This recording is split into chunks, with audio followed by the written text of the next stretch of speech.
সকলে কেমন আছো? আশা করি সকলেই খুব ভালো আছে। তো দেখো আমি চলে আসলাম আজকে আবার একটি নতুন মিনি ব্লগ নিয়ে।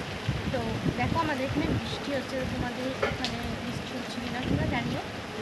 তো যাই হোক, এখন এই বৃষ্টিটা যেমন হয় এক্ষুনি বৃষ্টি হচ্ছে, আবার এক্ষুনি থেমে যাচ্ছে। এরকম বৃষ্টি হচ্ছে, এখন 2 মিনিটও বৃষ্টি হবে না, আবার থেমে যাবে। মানে জামা কাপড় একবার বাইরে মেলছি, আবার তুলছি, আবার যেই তুলে নিচ্ছি, আবার বৃষ্টি থেমে যাচ্ছে। এই হচ্ছে এখনের অবস্থা। তো বর্ষাকালে এইভাবে দিন কাটে। তোমাদের সকলের কেমন কীভাবে দিন কাটে তোমরা সকলে কমেন্টে জানিও। সো দেখো বৃষ্টি এখন থেমে গেছে পুরোপুরিভাবে, তো দেখতেই পাচ্ছ।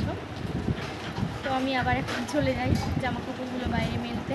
একটু আগেই তুলে নিয়ে এসেছি, বৃষ্টি আসার কারণে আবার এক্ষুনি বৃষ্টি থেমে গেছে, তো আবার বাইরে মেলতে যাই। আবার এক্ষুনি দেখবো যে রোদ হচ্ছে, আবার কিছুক্ষণ পরে দেখবো মেঘ চলে এসেছে। এই হচ্ছে এখন এই বর্ষাকালের অবস্থা।